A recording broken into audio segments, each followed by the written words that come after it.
greatest line now.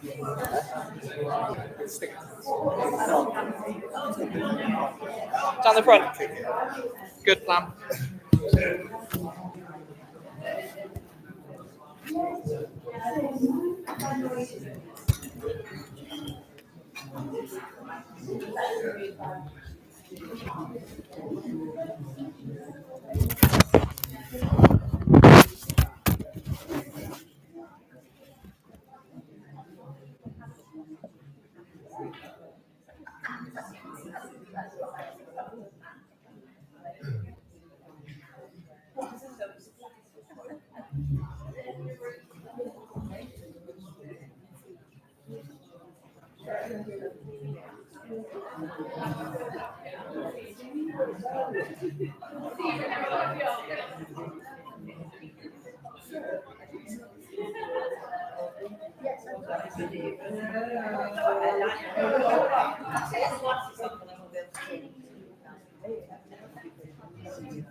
How did they get there? Good morning, everyone. That's very sensitive. So welcome everyone to our hustings event today. My name is Liz Jones and I facilitate the Greater Manchester Otter People's Network. It's really great to see you all here today and I hope you're looking forward to the hustings event as much as I am. In a few minutes, I'm going to introduce the network steering group chair, Elaine Nabu. And then after that, we'll decide what questions we're going to ask to the candidates in our table groups. But there are going to be a few changes to the agenda today. We had intended to have 2 panel sessions. Unfortunately, the candidates from the second session, so Dan Barker from Reform and Nick Buckley, the Independent, have withdrawn from the event. So we're now just going to have one session. We'll be flexing, obviously, with the agenda according to this. So we're going to extend the hustings panel session. So it'll start at 11 o'clock, or approximately as we've planned, but it's going to run a bit longer, so that will finish about 10 past 12. And rather than having a break and a second session, we will just finish shortly after the panel. And hopefully that will give everyone a really nice opportunity to just engage more informally with some of the candidates and just do a bit of networking. So if any of you had taxes ordered through us, then we'll make sure that your taxes come a bit earlier and we'll get lunch served as soon as we can, so probably about 12:15. So, in terms of the rest of the housekeeping, no fire drills. So if the alarm does sound, there are exits just at the back here and as you come in. Hopefully everyone's been able to find the toilets if they need them, but they're just out those double doors and to your right. Refreshments in the room to my right here. Hopefully everyone's had a chance to get themselves a tea or a coffee. But if you do want to take a break at any time during the morning, then just please do go through and help yourselves. For those of you that use Twitter or not Twitter, or X, I'm just going back a few years, or any other social media, we're using the hashtag GMOPN hustings. And hopefully anyone that didn't want to have their photo taken has picked up a yellow lanyard from the front as you came in. So if you are taking pictures and you see someone with a yellow lanyard, then please don't sort of feature them if possible. So, finally, I just want to mention we've got talking about my generation here today. So talking about my generation are actually the UK's first older people's led news platform. And Paul and Erica and Jodie, I don't know if you want to give us a quick wave. Yeah, so Paul, Erica and Jodie are going to be documenting the hustings event today, and then we're doing some interviews over lunch. So if you do want to speak to them later, do just, make yourselves known. So, without further ado, I would like to introduce Elaine Unabu, the chair of the Network Steering Group. And Elaine is going to talk to you about some of the network's priorities. So, welcome, Elaine.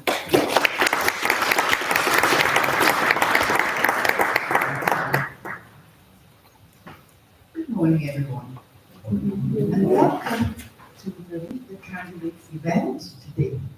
My name is Elaine Unabu, as this has said, and I chair the Greater Manchester Old People's Network Steering Group. The network is all about getting older people's voices heard in Greater Manchester and making sure that our lives and opinions can have a real influence on the things that matter to us.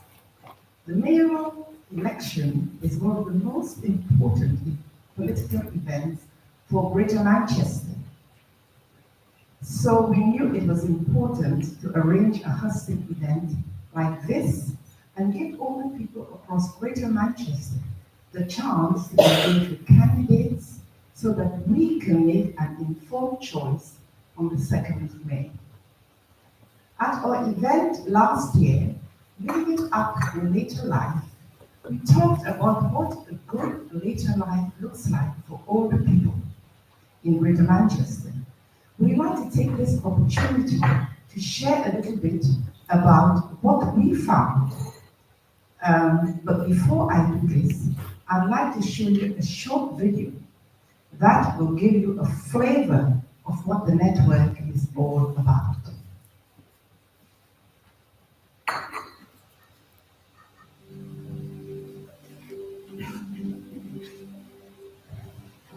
We're here at Living Up in Later Life today to hear from older people across Greater Manchester about what a good later life looks like for them. They're all about getting older people's voices heard, thinking about how we can work together as a network and what we can do. Excuse me, could you put the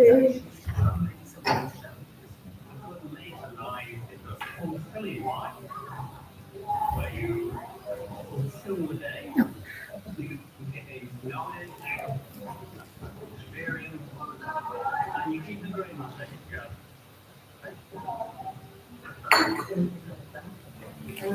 enjoying the concept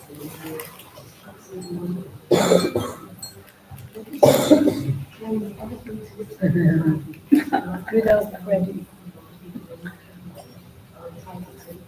And just enjoying every day. Of course, at your own pace, and then enjoy. That's better. Friends, family, volunteering, giving back.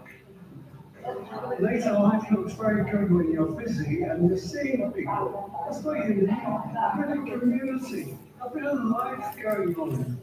The challenges with later life are that sometimes other people would say you lose a sense of purpose, and that stops them from socialising. So it's drawing people into that and finding that new sense of purpose. If you're in unstable work that is low pay, then the financial situation may mean that, then your health as well may mean that you're not able to participate as much as you would like to. Things go wrong We need to be easy access to medical stuff and just a bit of good advice from people who've been there before.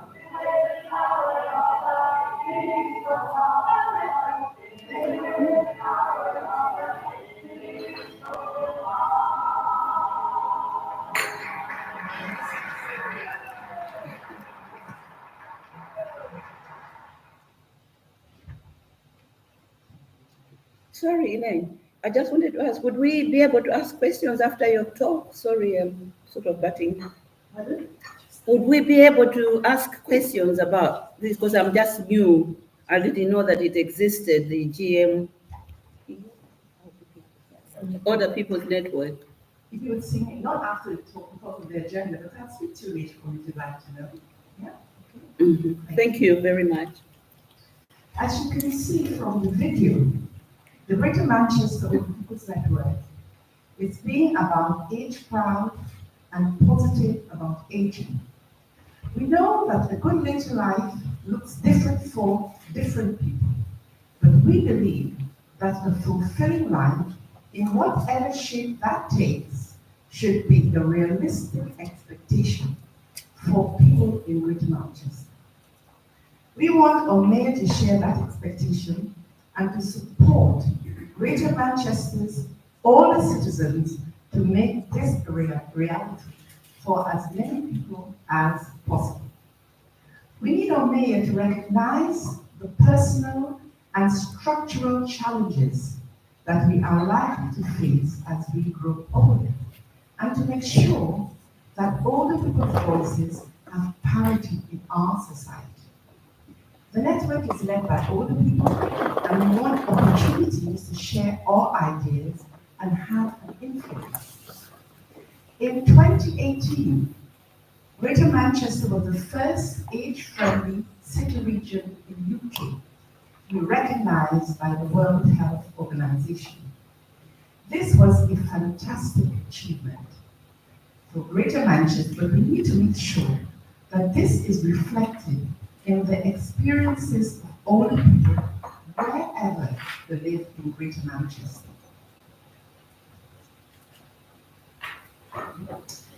The commitments and recommendations from our Living It Up in Greater Life report have been included in our events packs, and they are also sent to the candidates before this event to give them an idea of our priorities. I just want to highlight a few of these now that I believe that the mayoral candidates should prioritize. Firstly, we need support to raise awareness about ageism and the diverse challenges that people face in later life. We have been supporting independent age UK and others in their campaign for a commissioner for older people. We would like our mayor to support this campaign and call for older people to have this support to raise awareness at national level. We also like them to consider this at the Greater Manchester level. We also like them to consider this at is ageism considered at the same level as other forms of discrimination? We want Greater Manchester to continue to lead in challenging ageism wherever it occurs. We also need our mayor to focus on financial hardship. We know that we are in a cost of living crisis and that poverty affects people of all ages. But in relation to older people, we also know that many people are not receiving their entitlements around pension credit and attendance allowance. According to the most recent statistics, this is actually getting worse rather than better in Greater Manchester. If we can help more people to access these entitlements, it will make a substantial difference to some of the poorest. We need our mayor to help us to do this. We also want a more level playing field in Greater Manchester. As it stands, older people have very different opportunities depending on where they live. This is both in terms of basic services and support and opportunities for meaningful and important activities. For example, in Manchester, people over 60 can access free swimming. Why not in all Greater Manchester boroughs? Yeah. I'd also like to mention digital exclusion. There are a significant number of older people who don't use the internet. Who don't have a smartphone or don't want to live their lives online.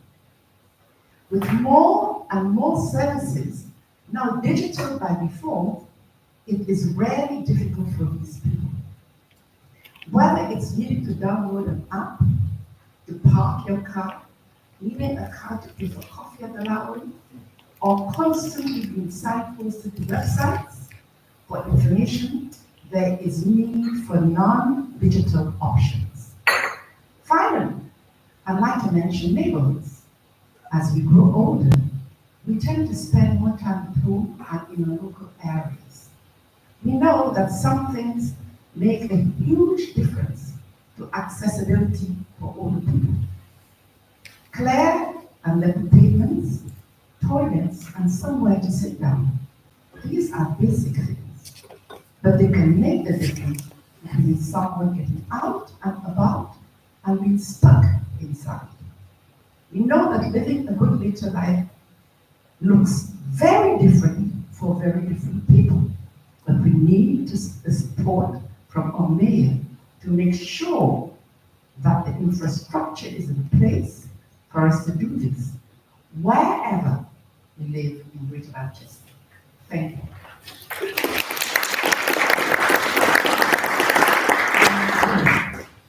Thanks very much, Elaine. I think you've done a really good job of summarising some of the key things that we've been finding through the network over the past year or so. We're running slightly late on the agenda, but we need to spend a bit of time now in our table groups thinking about what questions we would like to ask the candidates.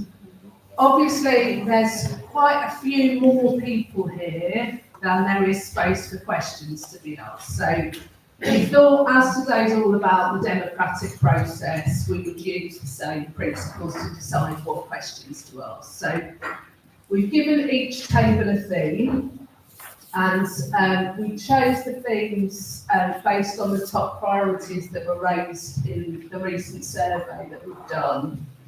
And we've put 3 questions on each table under each theme. So some of these questions were submitted by yourselves when you signed up for the event.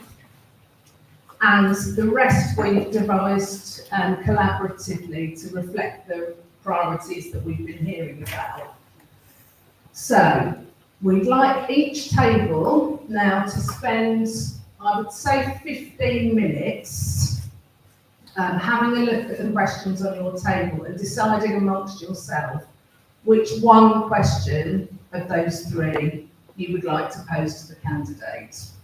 So you should have a facilitator or 2 on each table. So can facilitators just give me a wave? Yeah, okay. And you will have about 15 minutes to decide which questions are asked.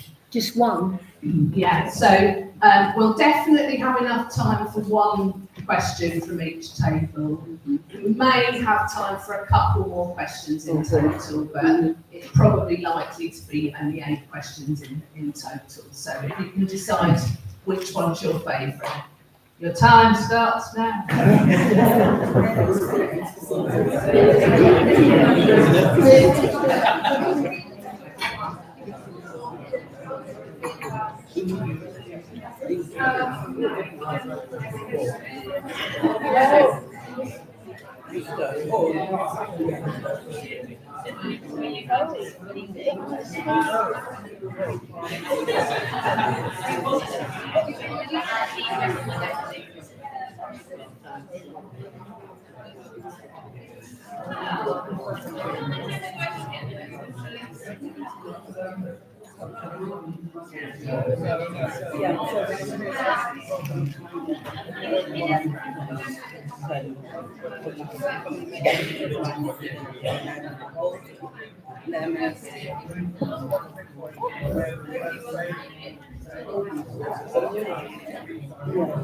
So we were set up during COVID, because one of the things was that people from my community, basic various and information on the internet.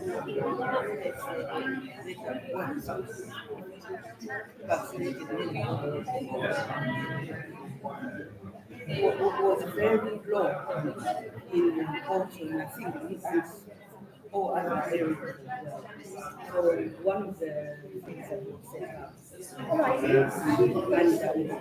and then we see.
I'm voting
Janet, Janet, one of the things that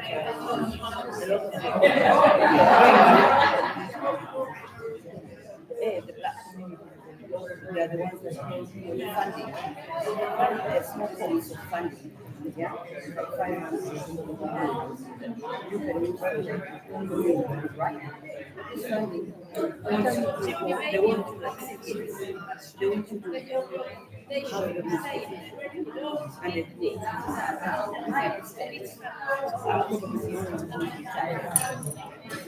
all the families,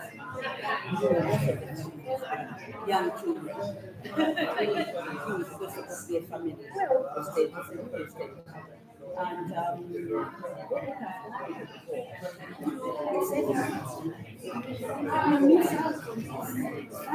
it's very few things. Excuse me, many.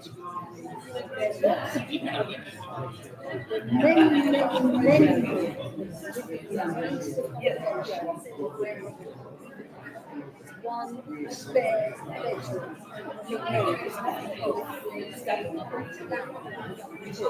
Many more.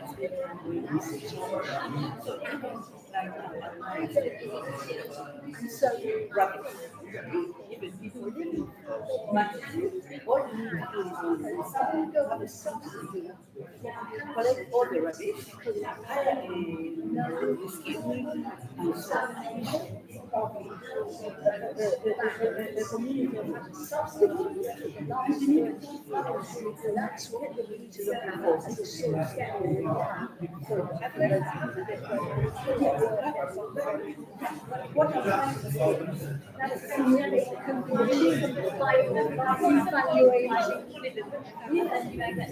no,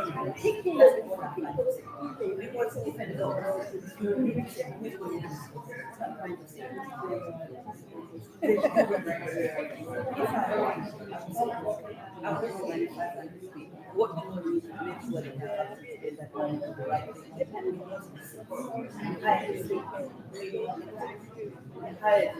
these are the before people are on our estate and they ask why do we need to have properties? Or this is what I'm going to say. Because it's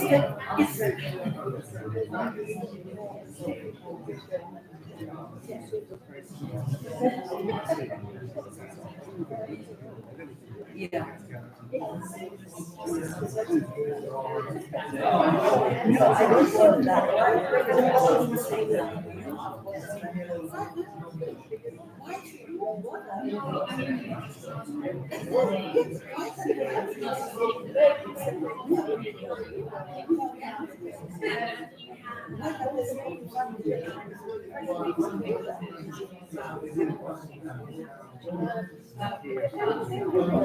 Exactly.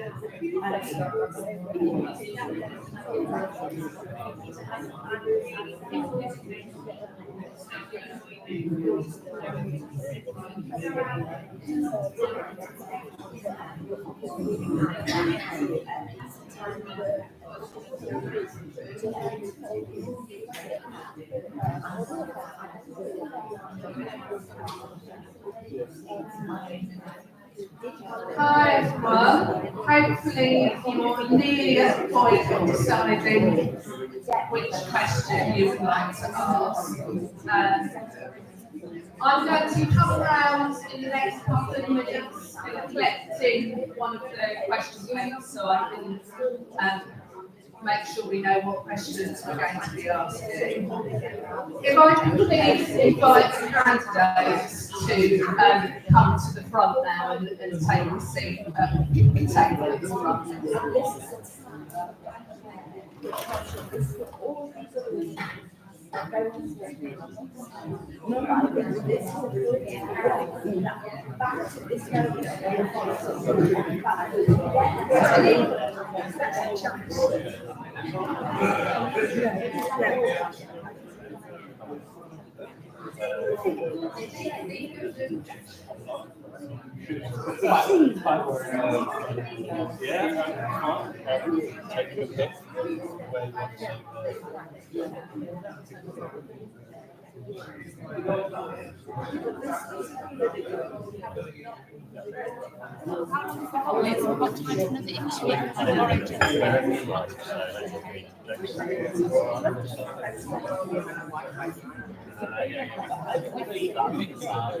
That is, yeah.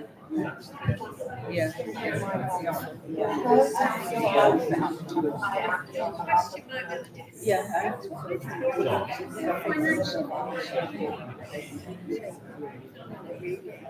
That may be very, very important. Also,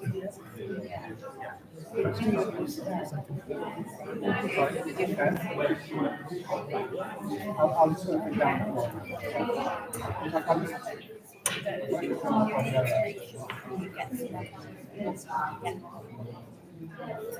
no, but they were because also.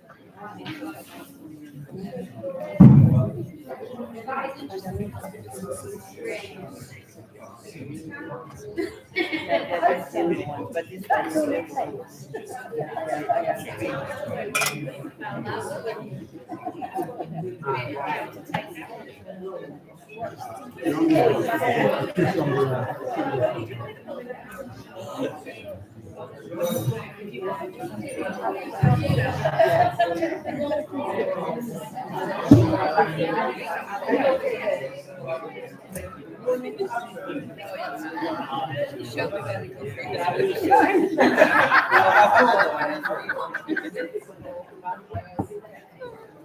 Or are you going for another house?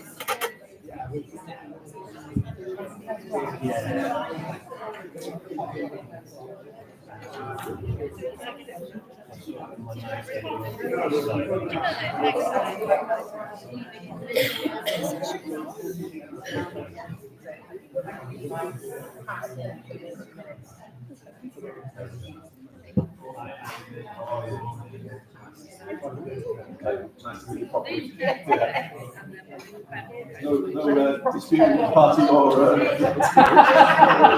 was decided. Which I should. It should make sense.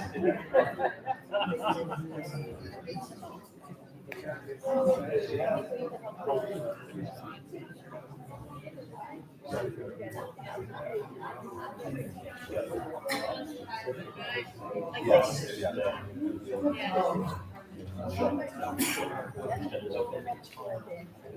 Yeah. I'll give it no problem. How are you? Yeah. Do you want another chair?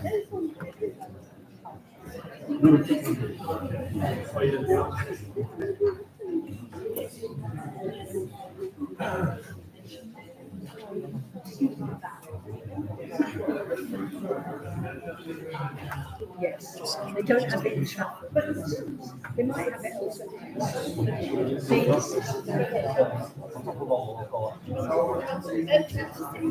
Yes, that's a good.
Right. Thank you very much, everybody. I can see Laura's just making her way to the front. A late entrance. So, without further ado, I'm going to hand over to Ben Gilchrist. So, Ben is CEO of Northwest Based Charity Caritas and Shrewsbury, and he is going to be chairing the candidate panel today. So, Ben has worked alongside Mac for a long time, and more to the point, I've heard that he's very good at this kind of thing. So I'm going to hand over to Ben, and Ben will introduce the candidates. Thanks so much, Liz. Hi everyone, good morning. Yeah, I'm Ben Gilchrist, and it's a real privilege to be here to chair and host this event. So thanks for the invite. Yeah, I do enjoy a good hustings event, as I like to call them. This Meet Your Mayoral Candidates, and we're really grateful to all the candidates being here today. We're going to just structurally, we're going to give the candidates up to 3 minutes with their opening remarks, and then it's brilliant the way you've collaborated on your questions, which I've got here in front of me as well. So I'll come to each of the tables one at a time for your questions, and candidates will have a strict 1 minute each, so we can keep moving through the time we've got together. So it's good to keep them on their toes. So in terms of who you have joining you today, on my left-hand side, we have at the far end of the table Laura Evans, representing who's the candidate for the Conservative Party. So you're very welcome. And then next to me here on my left, Akua Bayunu, who is standing in for Hannah Spencer, who is the Green Party candidate. Akua is a Green Party councillor in Manchester. I'll let her introduce herself more in a minute. Then on the right-hand side of the table here, at the end is Andy Burnham, the Labour candidate. And next to me here, Jake Austin, representing the Liberal Democrats. So thank you again all for joining us today. Let's give them a round of applause before they start. We appreciate their time, and we know we're going to give them some good questions. And I should say, as we go along, I'll do my best to sort of mix up the order. So, you know, this is as random as I could get it in terms of who goes first at each stage, each question, and so forth. So bear with me, candidates, and making sure my numbering and ordering makes sense. But as I say, we're going to start with some opening remarks, up to 3 minutes. We have a timer, candidates, at the side here that you should be able to see as much as I can, and I will give you a 10-second warning in rounding off. So I'm going to start to invite Akua to begin with her opening remarks, and we'll pass the mic as we go. So thank you, Akua. Thank you. An unexpected honour, and thank you. Hannah sends her absolute thanks for the invitation to join you. She also sends her sincere apologies for her absence today. I know she would have loved to have been here to meet you all and hear your experiences. My name is Akua Bayunu, as I was introduced, and I'm one of 4 Green councillors on Manchester City Council. And I think it's what's relevant, I'm also the oldest, I'm 62, and I'm therefore doubly pleased to be able to be here. I represent New Ward, and I'm proud to have called Mostar my home for the last 30 years. And I'm reading a statement to you that Hannah has prepared. Hannah is a hard-working plumber. Today, she is at work across Greater Manchester, helping to deliver heating and retrofit upgrades to residents. She sees every day the heart-breaking decisions people have to make, to eat or to stay warm, which bills can or cannot be paid, people facing eviction, rent rises, hikes in mortgage payments, disrepair by rogue landlords, or the risk of cowboy tradespeople taking advantage of vulnerable people. During COVID, the isolation that people suffered was enormous, and sadly this is the reality for lots of older people in our communities all the time. But it is the system that has isolated people, and it is this system that has to change. Hannah didn't set out to be a politician. She loves to be able to help people from all walks of life. Just yesterday, she ran the Manchester Marathon. She ran the marathon to help raise money for accessible play equipment in her local park. But like many of us, seeing how let down ordinary people were during COVID, she realised things had to change, and she found a political home in the Green Party. Hannah grew up in Bolton, then spent time living in Levenshulme before moving to Trafford. In Trafford, she is a Green Party councillor representing the people of Hale. All people deserve to have a warm home, cupboards filled with food, and chances to access and enjoy the world outside them. But sadly, this is not the reality for people in our city region. Instead, we experience eye-watering energy bills, rising rents and mortgages, feeling unsafe when leaving the home. She therefore welcomes all the recommendations of the report from the Greater Manchester Older People's Network. As elected mayor, she would advocate alongside the network for a commissioner for older people and ageing in the UK. From her work, as I've already stated, she knows firsthand the financial hardship older people are in.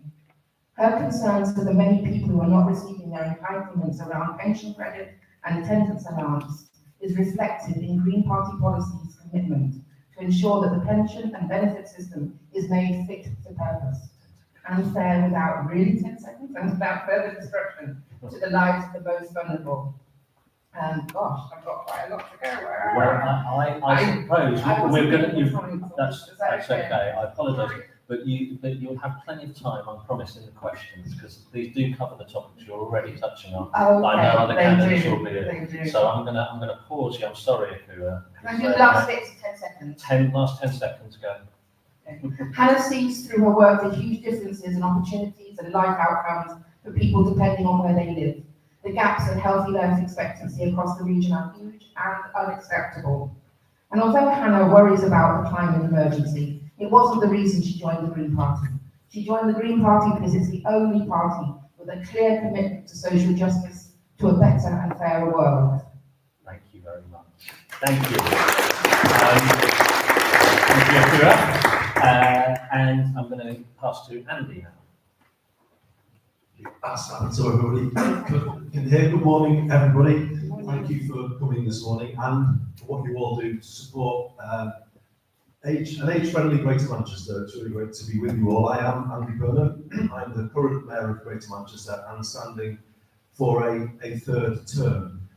I am proud of where the city region is right now. At a time when the country has gone backwards, we've managed somehow to keep powering forwards, and we've done things that others haven't been able to do. If you look at the economy of Greater Manchester, it's growing faster than the UK economy.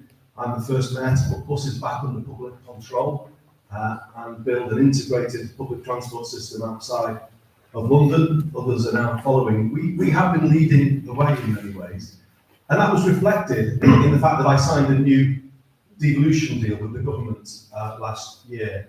I've always kind of felt, as Mayor of Greater Manchester, when I've looked at the elections and the results, that people who perhaps don't normally support my party elections have been prepared to give me their support or give me the opportunity. And therefore, I've always taken a place first rather than a party first approach to my role as Mayor, and I take that very seriously indeed. And that means I have been able to work with the current government and sign a deal that will give us even more opportunity going forward to change people's lives here. When I kind of stood in there, I said I wanted us to be the UK's leading age-friendly city region. We got endorsements of that in 2018 when the World Health Organization designated Greater Manchester the UK's only age-friendly city region.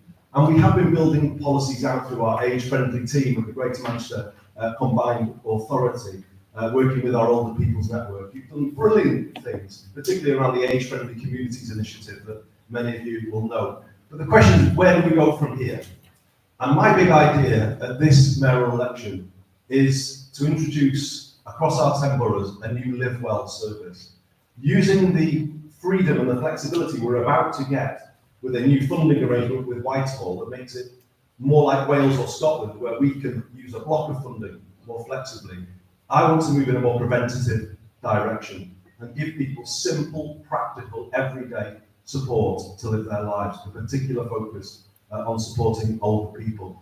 And of course, that sits alongside the reform of public transport, helping people get out and about. I think we do need to do something around pavement parking. I think we need to do something around the accessibility of our train stations, which aren't accessible to many people. We need to continue to help people to enjoy everything that this city region has got to offer.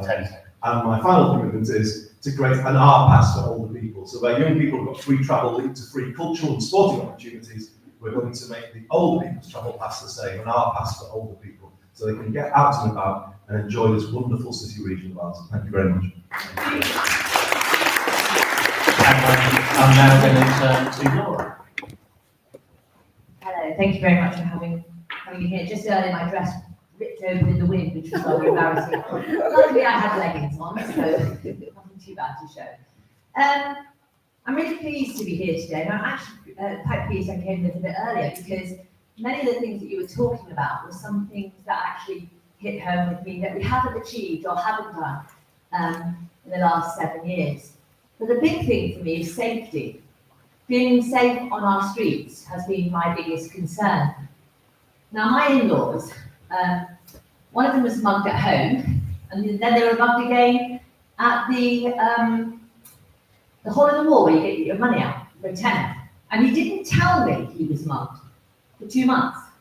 It makes me very emotional, actually. So I asked him why he wasn't going out as much, and he said he didn't feel safe on the streets. And I think he's right.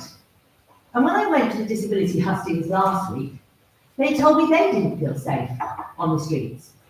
And if we can't get the basics right about feeling safe on our streets, we've got a problem.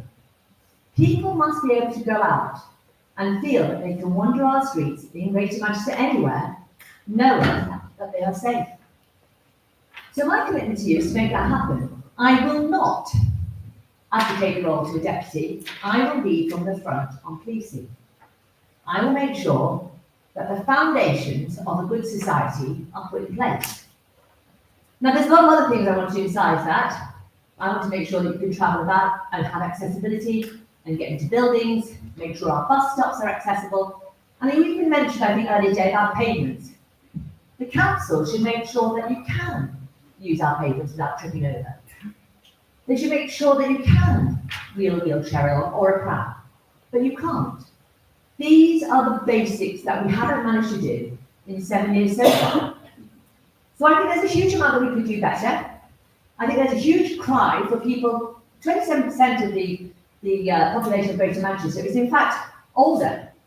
That's a huge amount, and it's getting older.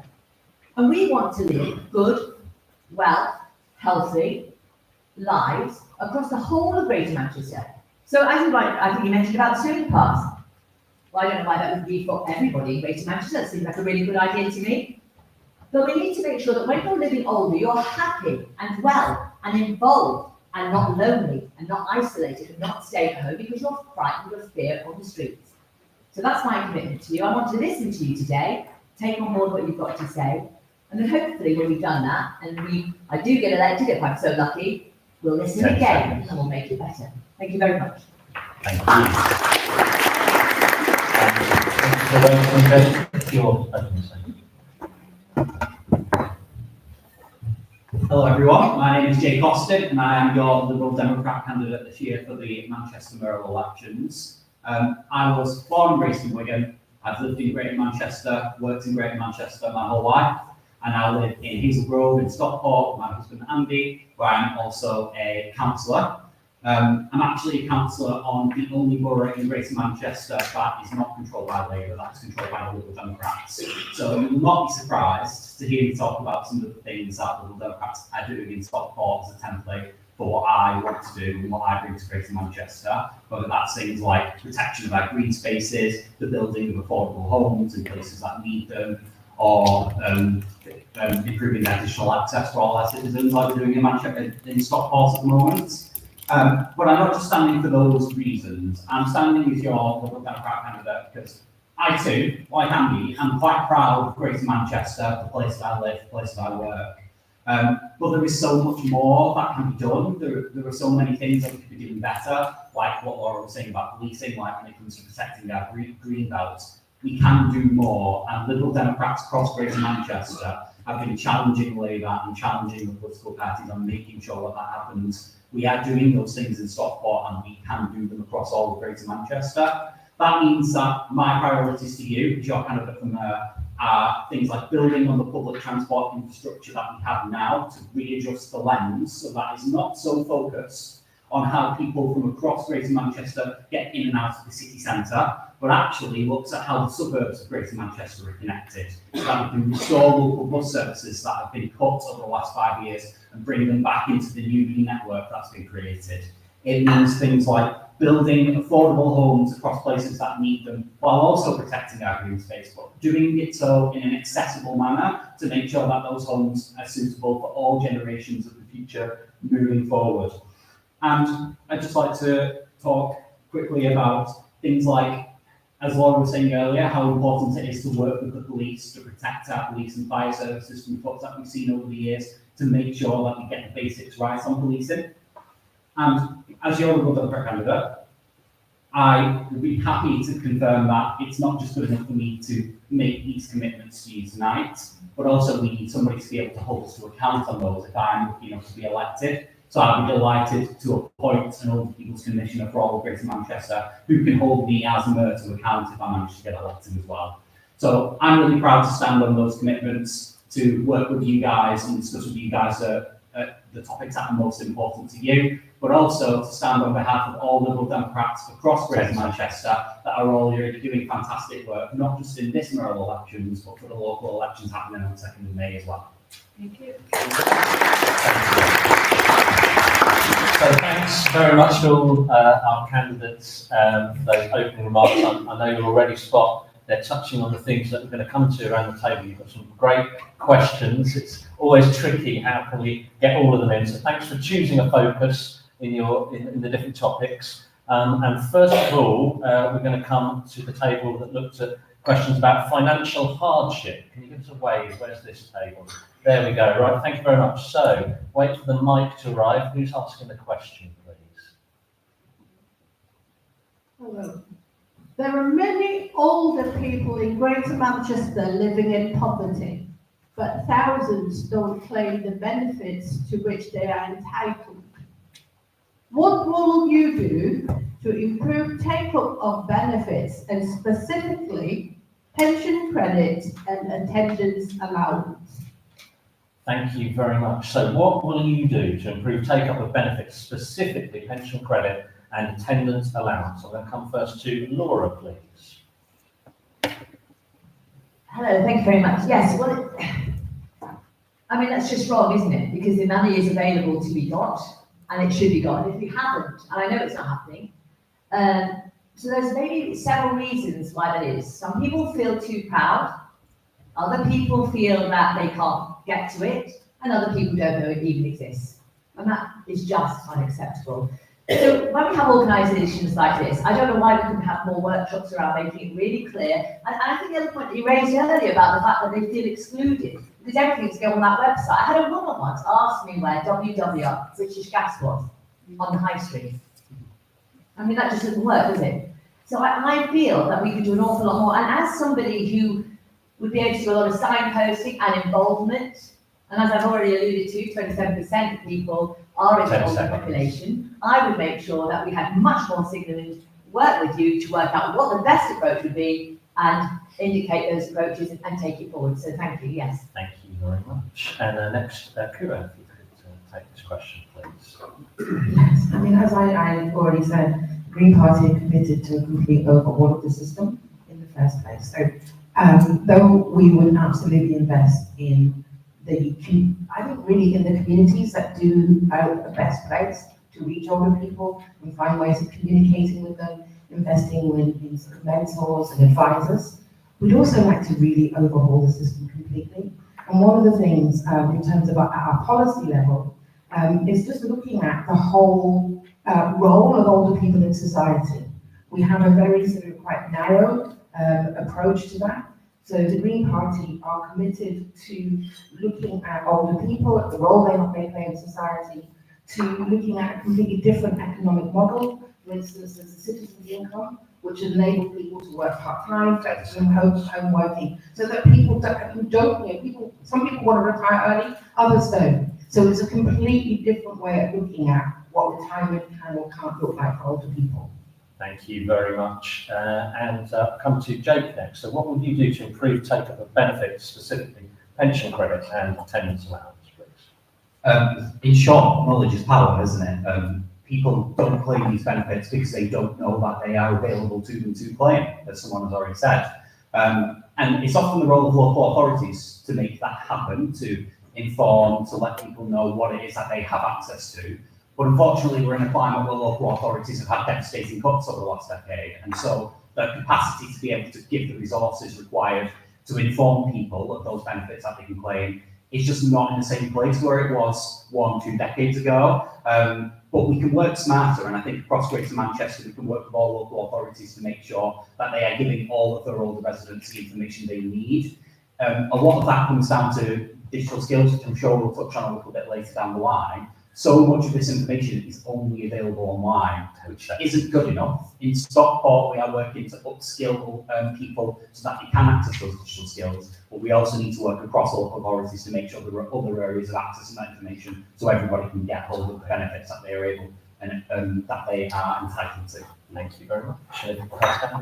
Yes, pensioner policy is a very serious issue in Greater Manchester, and the isolation that comes from that. At the start of the cost of living crisis, we were very worried about how that might deepen those issues.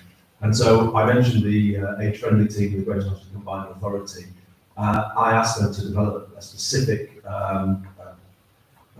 guide for older people, and we had a pension credit take-up campaign as part of that, which has been hugely successful actually across our 10 boroughs. So we have done that. But I take your point about attendance allowance. I'm going through this with my mum and dad at the moment. My dad's got Alzheimer's, and my mum didn't realise she was entitled. Lots of people don't realise that they're entitled. How do we go up to the next level? I come back to what I said at the start, the live well idea.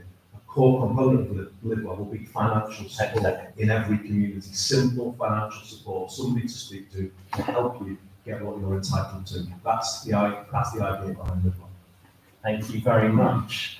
So our next question is the transport table. Give us a wave, please. Who's doing transport? Okay, great. The mic can see you. Thank you. Good morning, everyone. I'd like to ask the panel, how do you ensure that transport is available and accessible to everyone in Greater Manchester? Currently, in the Borough Highway, buses are taken off-route for no reason at all. Someone may have to walk a long distance to a bus stop to wait for a bus service that's once every hour, and then that doesn't turn up. How can we rectify this? Thank you very much. Another hot topic in Greater Manchester, definitely. How do you ensure public transport is available to everyone in Greater Manchester? I'm going to start with Akua, please. I keep expecting to be later in the queue, sorry. Sorry. We absolutely need to commit to better, cleaner, greener public transport. That has to be a priority. And alongside that, we need to prioritise the repair to roads and to pavements, because public transport also includes actually the other public transport, which is walking. So the whole thing that we've spoken about in terms of decent pavements, well-lit pavements and safe areas. But in terms of going back to the infrastructure, the Green Party are really committed to ensuring that the transport that we provide doesn't pollute the community, is absolutely accessible. So a firm commitment to free transport for older people across the whole city region. Thank you very much. I can talk about transport all day, but I will try and keep it relevant to what you've just mentioned, so thank you for the question. I completely agree with you in that the local bus services that people rely on a day-to-day basis have unfortunately drastically been cut over the last 5 years. And while as Liberal Democrats, we are generally supportive of the direction that public transport is currently going in Greater Manchester, we have unfortunately inherited a system that has been a little bit broken for a long time. While there is an opportunity to improve that, I want to make a commitment that we will review the last 5 years of all local services that have been cut and make sure that we review which ones can be restored and bring them back into the B network so we can revitalise those local services. There's also, for me, a commitment to make sure that we maintain cash payments on buses so that they remain accessible to everyone, and that we look at a longer term plan for Metrolink in all of Greater Manchester to reconnect to the suburbs of Greater Manchester rather than just focusing on the city centre too. Thank you very much. And Andy? I mean, the straight answer to your question is you make buses and public transport accountable to you, the public of Greater Manchester. In the old deregulated system, it just simply wasn't. Buses could be late or not turn up at all, and there would be zero consequences for those bus operators. They could just go out and say, right, we're going to cut that route over there. There was nothing we could do other than pay them huge amounts of money to prop them up. That was the old system.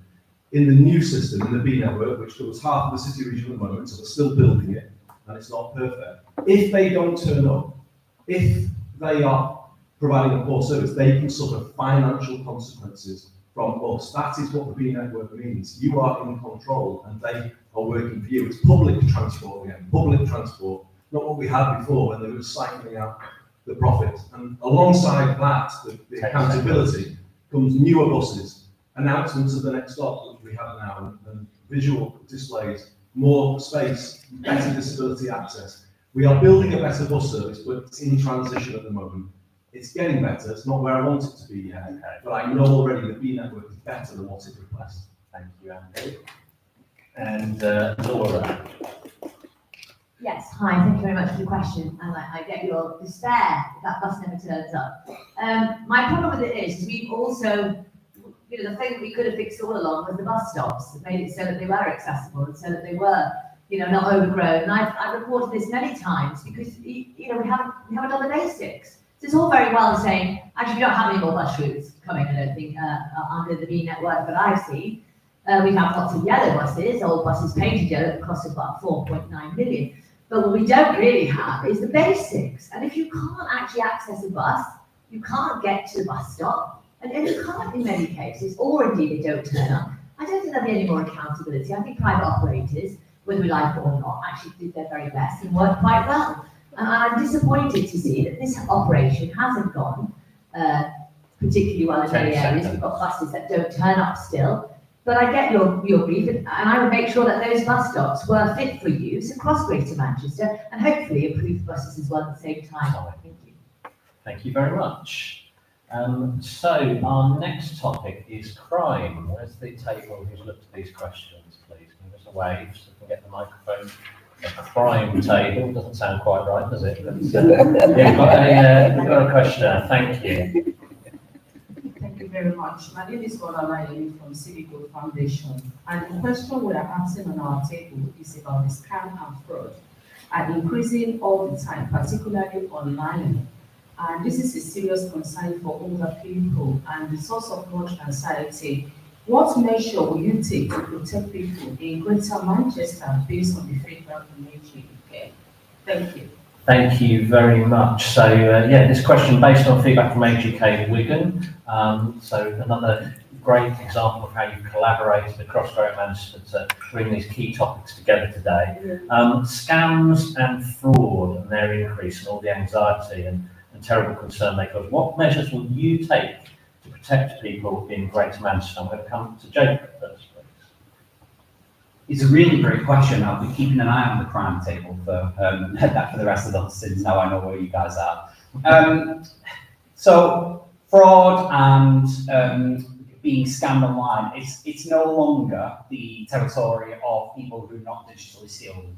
It's become so easy to fall for these traps, and these traps have become so sophisticated that everybody and anyone, including my dad quite recently, has fallen for one of these scams. So I think for me, it is again a case of knowledge is power and informing people of how these scams work and making sure that people are aware of them. Because if we are not aware of them, if people aren't aware of them, they're not able to fight against them. That means working with areas like Action Fraud or other third sector organisations alongside the police and other public services across Greater Manchester to make sure that we can get the information out there in an information campaign that makes people aware of the sophistication of these scams to make sure that they don't fall into the traps. Thank you very much. And Andy? Let me just make a broad point first. When I came in as mayor in 2017, Greater Manchester Police had 2,000 fewer officers at that point in time than they had in 2010. And I took a decision immediately to stop those cuts. And today there are now 1,623 extra police officers than there were in 2017. I'm proud of that. And actually, Greater Manchester Police is now the fastest improving police force in the country, according to His Majesty's Inspectorate of Constabulary.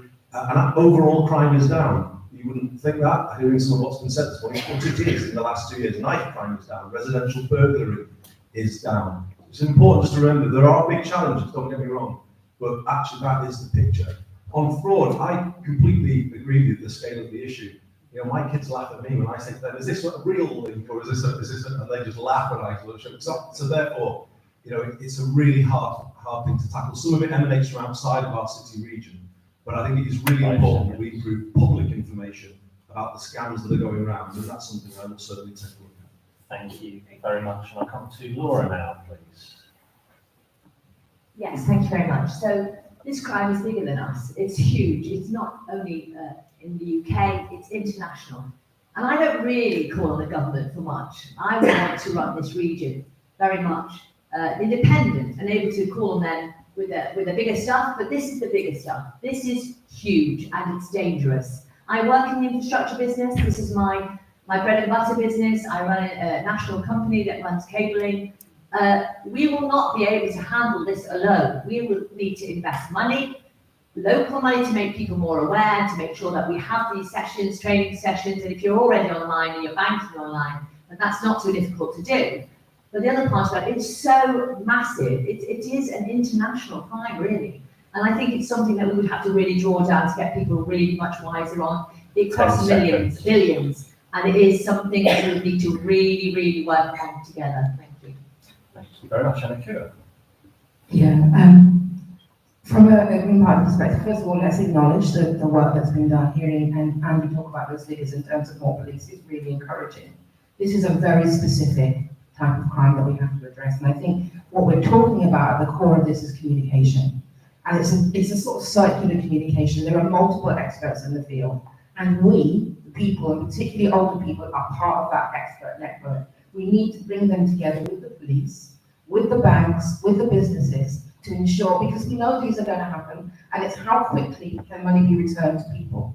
What are the ways, what are the better ways that we can communicate? You know, like, what are the agencies working in communities? How can we engage with them? Role play, so people can sense what it feels like, what could be possible, what could happen to them, and what they can do, and what even the holding things, even if it isn't a scam, what can they do to hold that? So I think it's about communication and recognizing who the experts and bringing them together. Thank you. Thank you very much. So now we come to a topic that it's a shame we can't touch on each of these, but we've got to choose one. Mental health, social isolation and homelessness. So which table at the back there, you can get the microphone to the back. Thank you, and thanks for choosing one focus for us.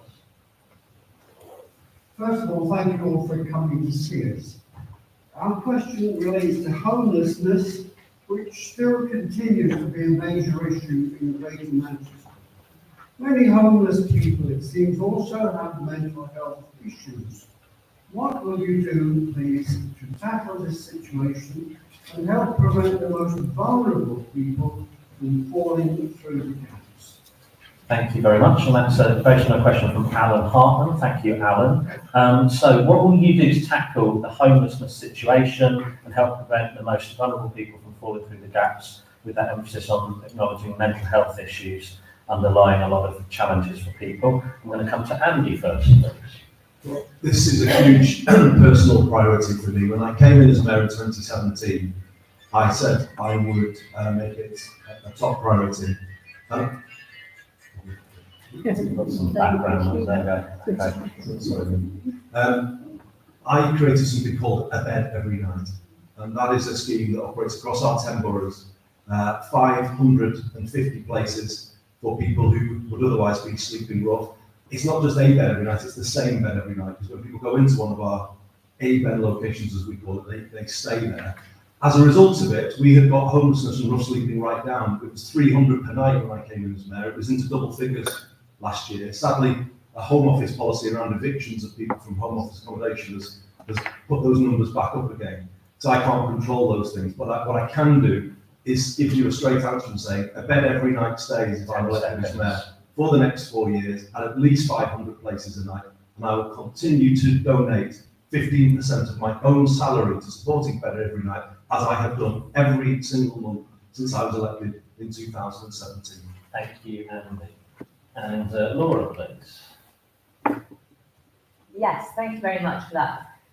Well, the problem is, it's a tragedy because at the end of the day, nobody wants to be in that position. But I also feel that there is much more that could be done. So when I stood last time, I made a point of speaking to the prisons and the head of prisons to see if there was a sort of revolving door, which there is, to many of the people that are rough sleeping in Greater Manchester. And we need to work much closer together to understand each and every person's need. And I also think we have an army of veterans that would be very willing, I've spoken to them already, to be more involved, to help us to sort out those very individual problems. They're not a homogenous group of people. Some of them just people have fallen through the cracks. They're not just a bunch of people. And we need to identify each and every one, because they cost millions, and that money should be better spent to make sure that they have a place for life. And I think we could do this. We just need a very, very focused approach. Fine, thank you. And Akira.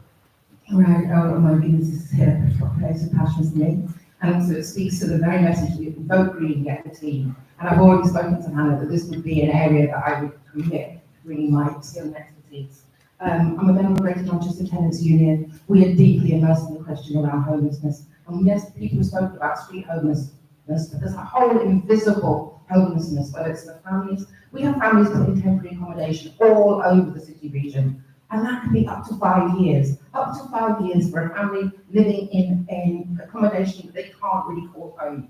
These things need to be dealt with, and the only way we're going to deal with that is building new homes and legislating road landlords. Stopping landlordism being such a profitable and popular sport is what it feels like, actually. In terms of the investment in older people, there's something called naturally occurring retirement communities, NORTs. And this is about looking at where older people are and investing in those communities where they are and expanding on that. So actually not just throwing a student block at an area, actually seeing what do the older people need in that area. Thank you very much. Jake, thank you. Thank you. I echo those sentiments in terms of building more affordable homes, more accessible ones in the right places to ultimately tackle the supply shortage and getting people out of temporary accommodation that is deeply unsuitable across our region. But I noticed the question as well, very personally tied mental health to rough sleeping, because rough sleeping is a mental health crisis as much as it is a crisis of affordable homes. And I think it's really important that any mayor of Greater Manchester, if elected, make sure that we work really closely with mental health services and the police to ensure that the people who are currently rough sleeping are supported in the way that they need to be supported in terms of getting the help that they need to be able to support and live themselves independently and eventually move them into affordable housing that we plan to build. Thank you very much. Thank you. Okay, so now we're going to come to the Homes and Neighbourhoods table, please. Where are you? Thank you. And you've chosen a question for us. Thanks.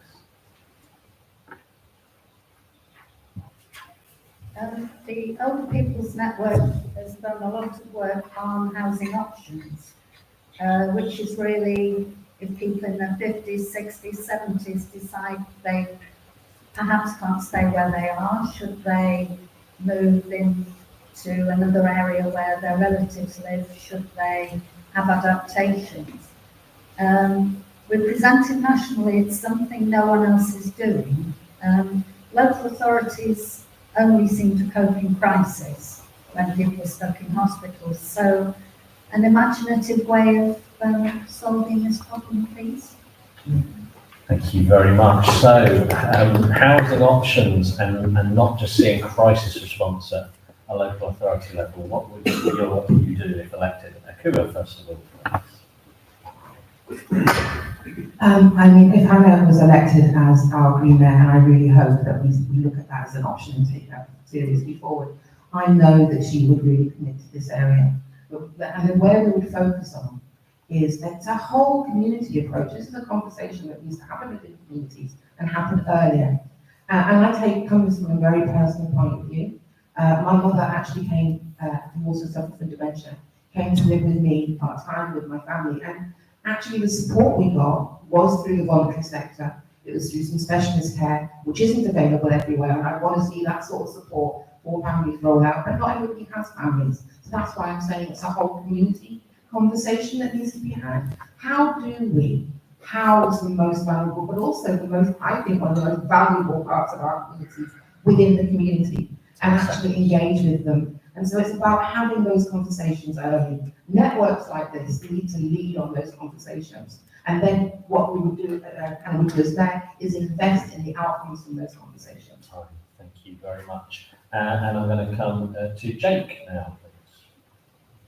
I think the question hit the nail on the head though, when it mentioned that local authorities often only act in a crisis. And it's true, because often local authorities feel like they only have the resources to be able to act in a crisis, rather than to work in a preventative way that allows people to make informed decisions early on. We need a strategy across Greater Manchester that focuses on the preventative side of things to make sure that people are aware of the options that they have and move and take action on those options before they enter a state of crisis, to try and break local authorities out of that cycle that they are currently in. But to be able to do that, people also need options to be able to move into. And one of the reasons that Stockport decided to diverge away from the places for everyone that all the rest of Greater Manchester is doing is because we as an administration didn't necessarily feel like those areas were being prioritised, and we wanted to make sure we were prioritising them in our local plan.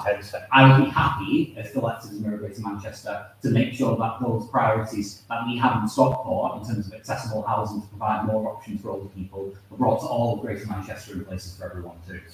Thank you. And Andy, please. We've hit a point in our journey, our devolution journey, where Greater Manchester now needs to make housing a much more front and centre concern.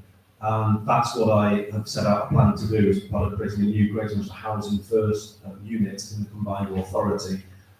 We have a plan for 30,000 homes for social rent. All of them should be age-friendly and built to the highest standards of age-friendly design. We're bringing in a Greater Manchester Good Landlord Charter to enable people to ensure that their housing is appropriate, and alongside that, giving people, everybody in rented accommodation, the right to request a property check from us, so that people can challenge their living conditions if they're not being adequately maintained. There's more I could say on this one because it's going to become a huge topic. What I would say is don't forget the support side of things as well. And we need to think about social care, reform of social care, alongside adequate housing for people, and also ensuring that people can retrofit their homes to benefit from lower bills, picking up on financial points raised at the first time. Thank you. And Laura. Yes, thank you. So I think there's several points there. If you don't want to leave your home, and many people don't, then it must be that you've got easy, accessible changes that can be made within your council to improve those homes. And I know that when I was a councillor myself, I did quite a lot of work on that. The other point about it is lots of people don't downsize or move and free up houses for families in some senses because they don't feel that they can stay in their neighbourhood. That's another problem that we would need to address. And then the other point about it is we haven't really built any affordable housing anyway. I mean, a lot of the apartments that have gone into city centre Manchester are actually not affordable at all. So, you know, we've got these big towers, but they're not actually affordable homes. So we have had quite a lot of time to get ahead of this. And I would want to make sure that we spearhead that sort of thing. And it's very well to say it's private landlords that have been a problem, but social landlords have been a problem and need an awful lot of looking into about mould and the things that have gone in that environment. So I think there's a huge amount of work to do. I would actually want to do that. I would want to build affordable houses on brownfield sites across Greater Manchester, adapted to make sure that people felt comfortable to move into them. Thank you. Thank you very much. Okay, and our next table is going to be looking at tackling inequality at the front here. So thanks for sharing. The mic's just coming to you. Here we go. If you're sharing your question, thank you. Hi, I'm Janet from Tameside. Our question's about WASPI.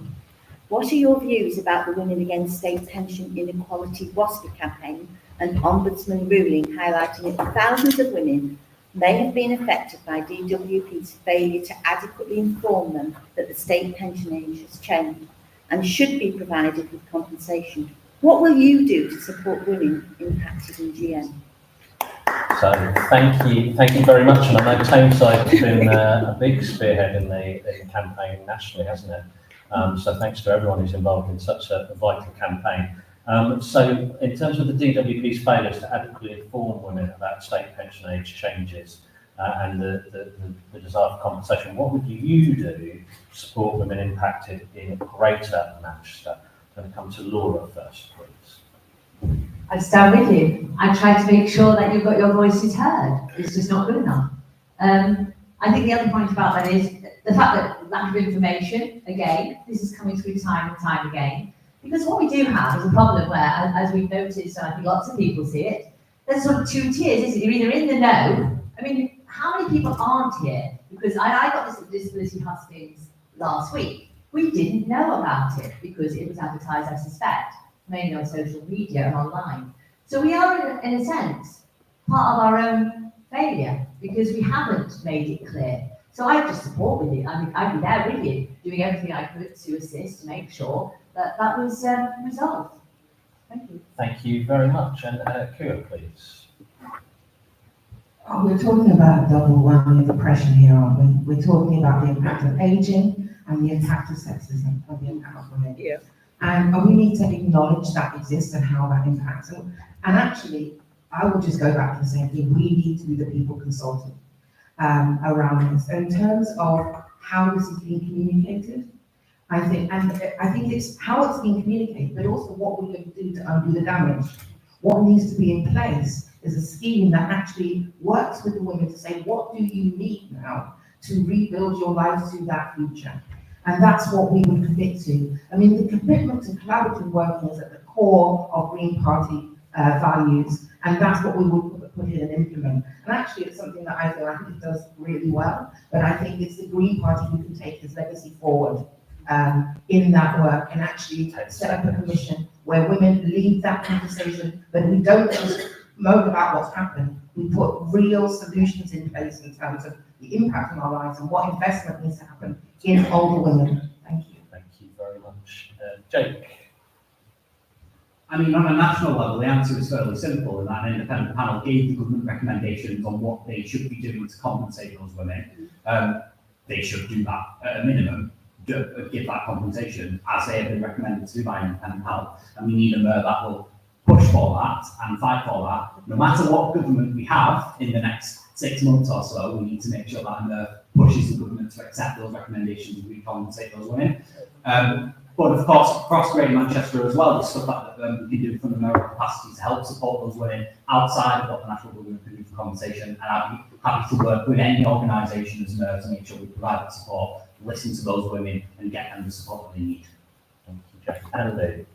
I have a track record of standing up against injustice of all forms. Today is the 35th anniversary of the Hillsborough disaster. I work with the Hillsborough families, people might remember.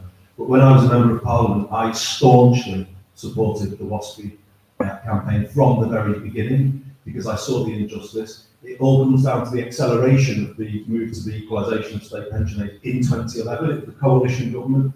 And to be honest, I haven't heard Liberal Democrats or Conservatives standing up to challenge that government that did that. They didn't inform people properly. This ruling that's just come out is absolutely right. It's only a sadness to me that it's come so late.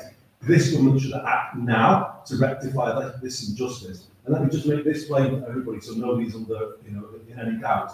I will speak out against whoever is in government, including my own party, if they're in government soon. I will always put people first, put this place first, and be a strong, independent voice for you against any form of injustice. And let's be clear, the women who were denied their state pension absolutely are victims of injustice.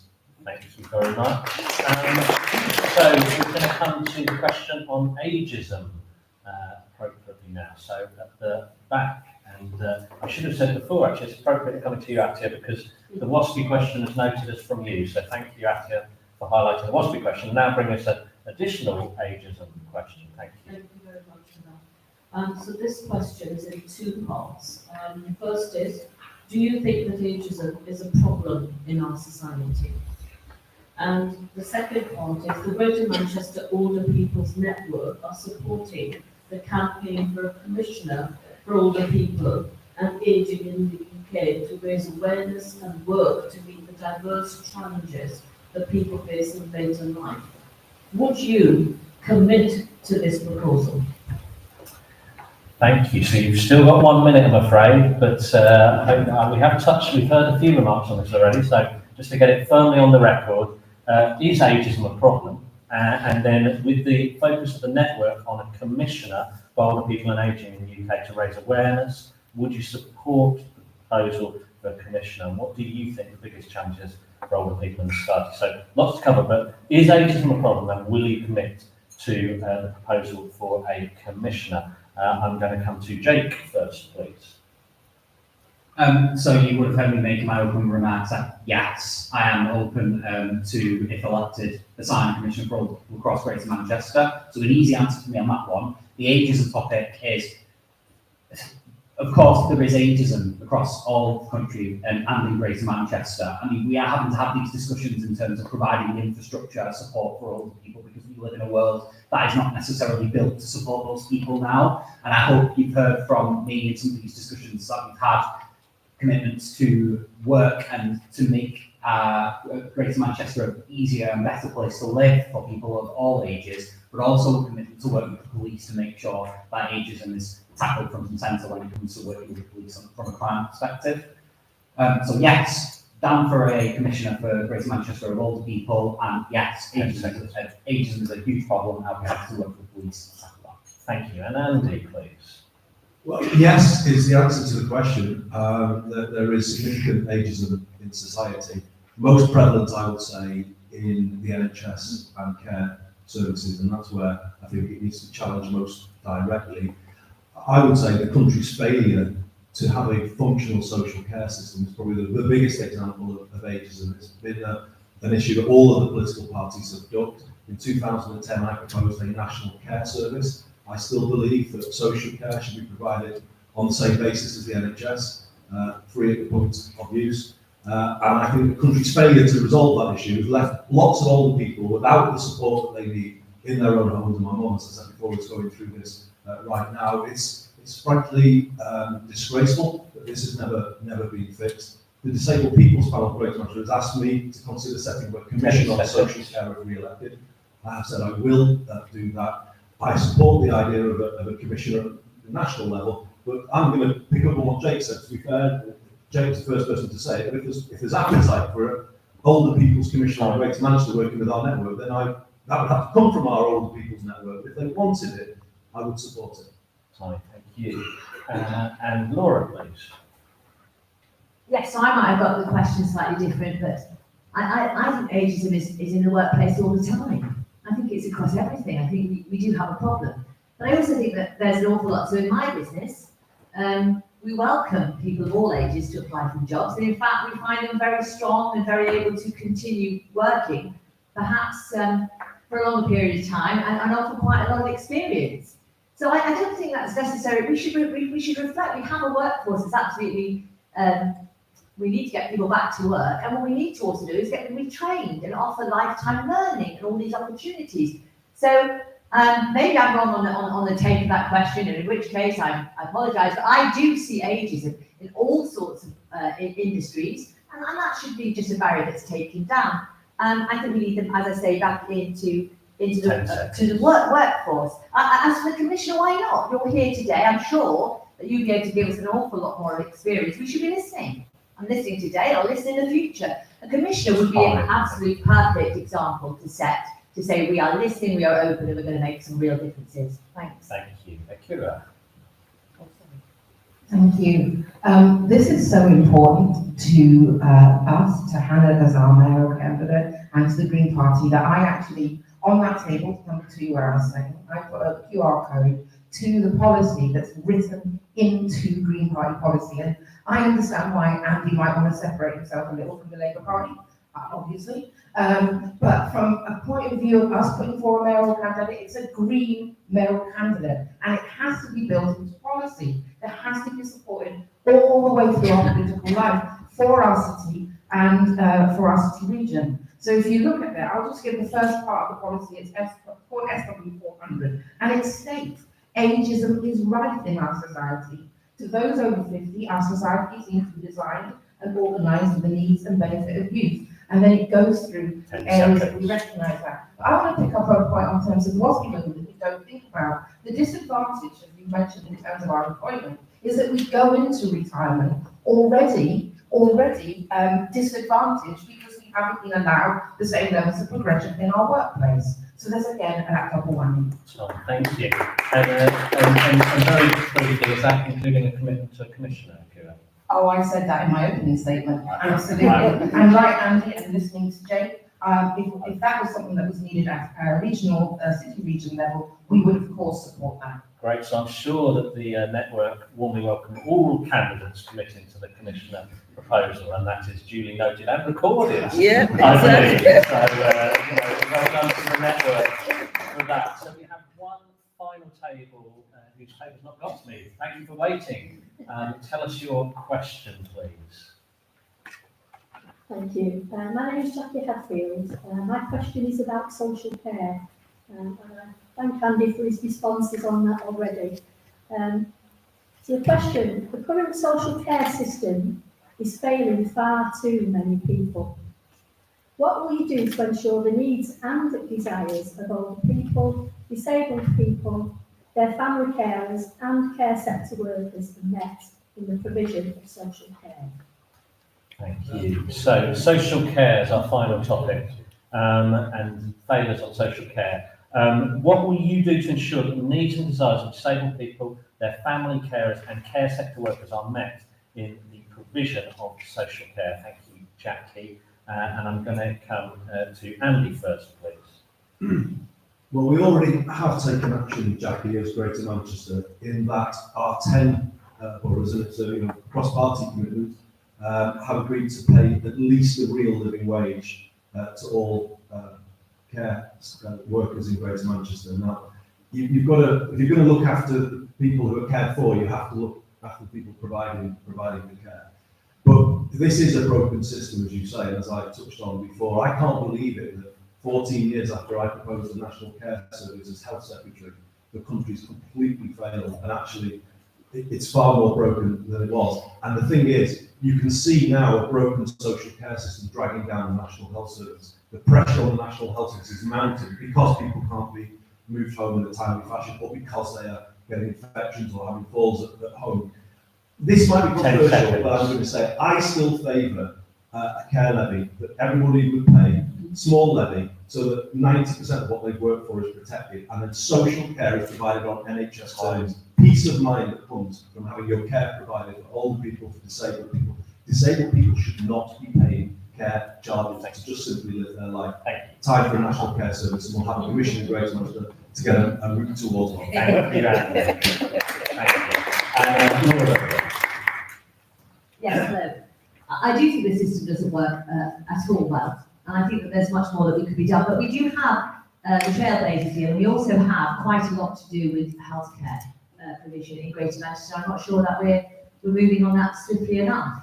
The devolved healthcare package roughly is about 6.5 billion, and yet I hear very little spoken about what we should be doing more, what we can do more for ourselves. So we've really got to set ourselves some targets about what we want, what we need, where we see our direction. It's all very well, warm words, but actually, where do we want to see ourselves go? Where do we see the system going? And who is the most needy? And how will we implement it? And I think there's a huge question around healthcare. I think because of COVID, we didn't see anything happen within that arena for the last 3 years. It took up an awful lot of bandwidth, and rightly so. But now we have an opportunity to make a real difference. And there's people like you that are going to do that. So absolutely investing more in healthcare, making sure that we see that investment from the healthcare package that we've already had devolved, and doing a lot more with it. Thank you. Thank you very much, Akira. Yeah, thank you.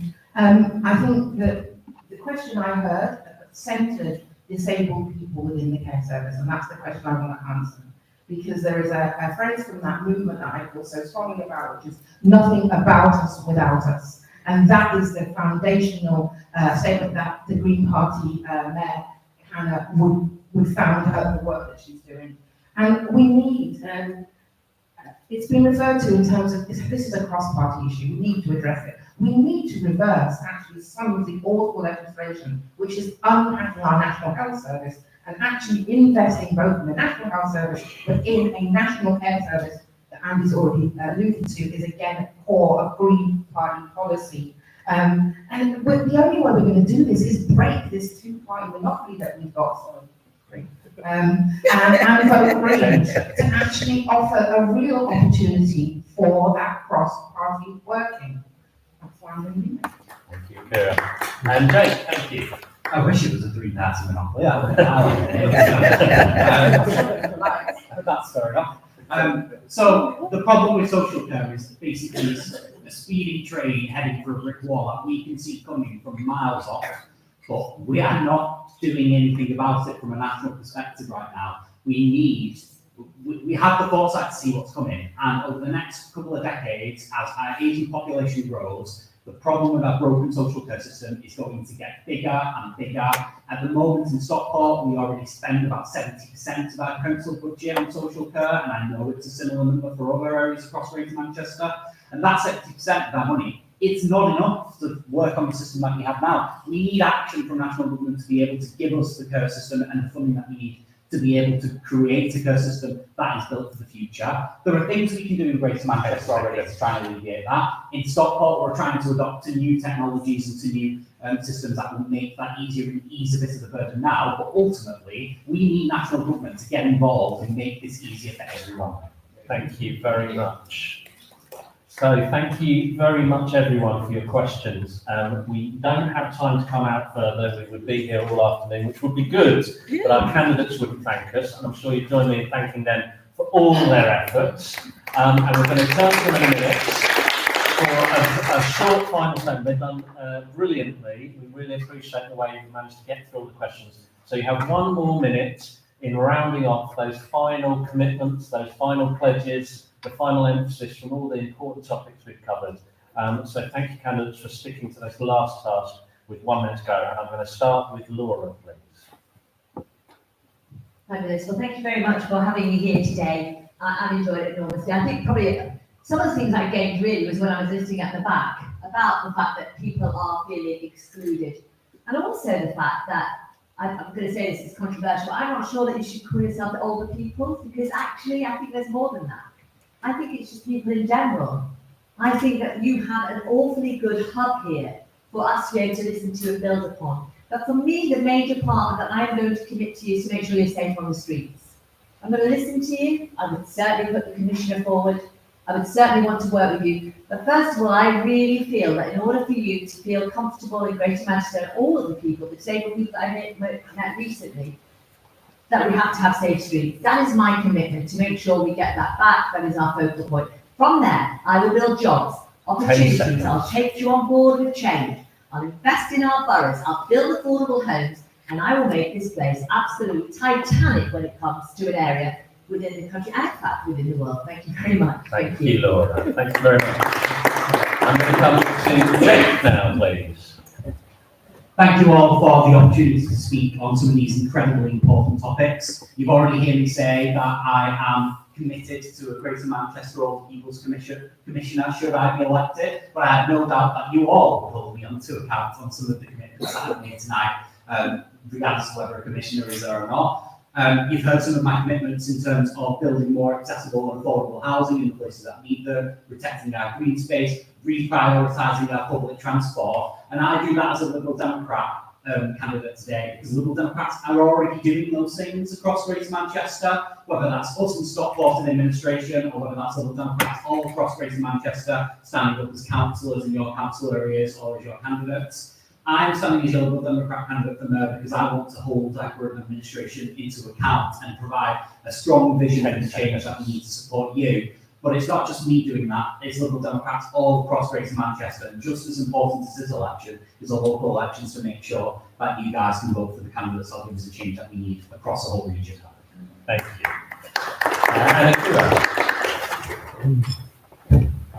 Sandy.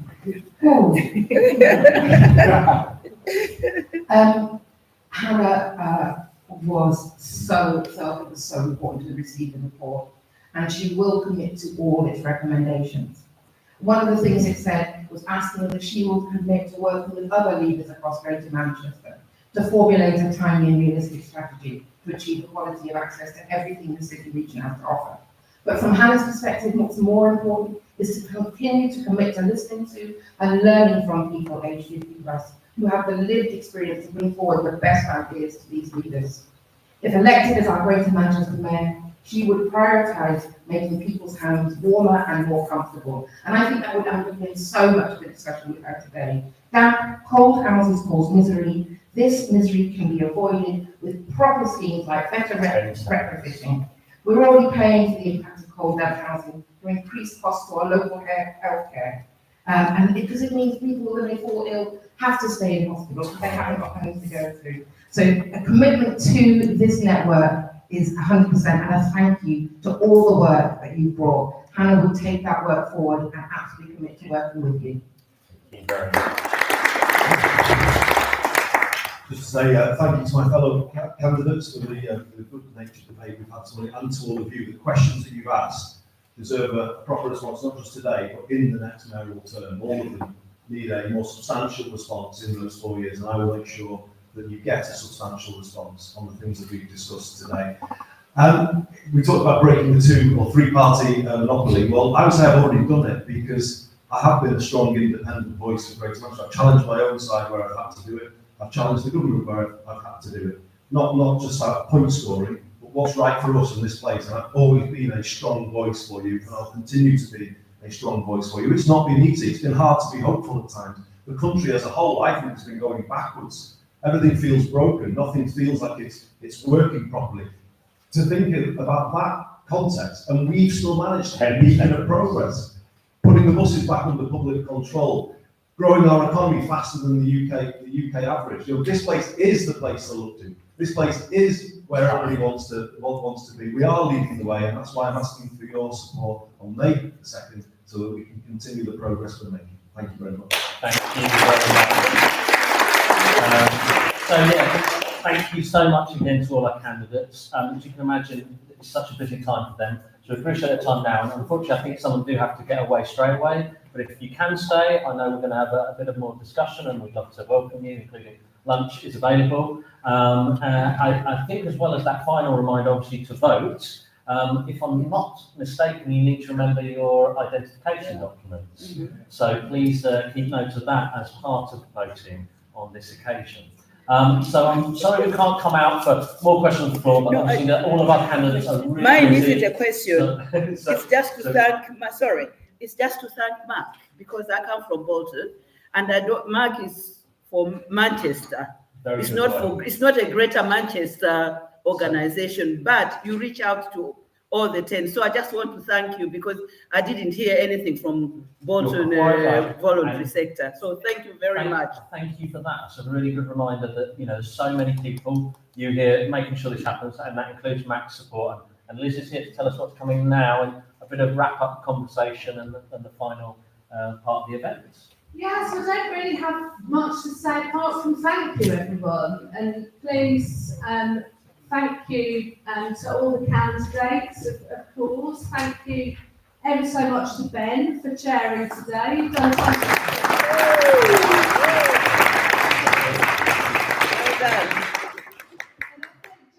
as Andy mentioned earlier on, it's been a really nice, positive event today. I know politics can be difficult, but it's just been lovely to have everybody engaging so well in the democratic process, and it's just, I'm really pleased, and thank you so much, everybody, for all your contributions and all your help setting the event up.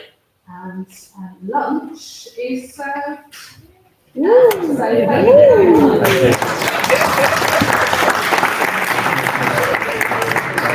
Thank you, Lord.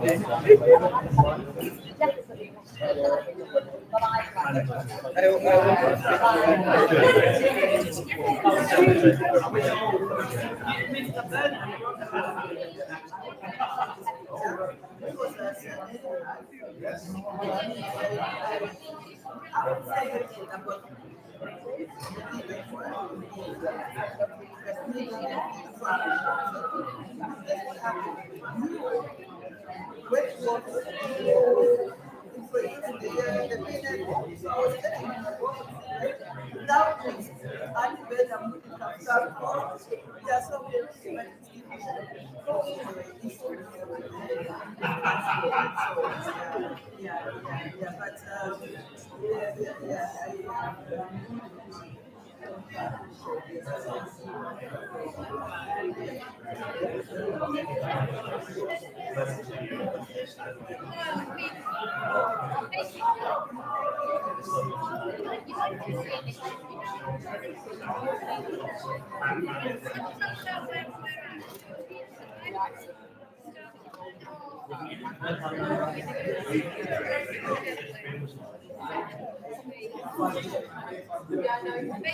I take a picture with you, madam?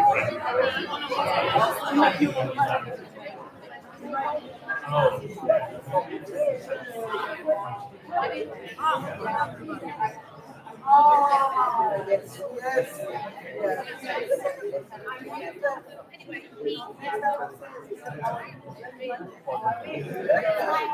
Thank you very much. As well.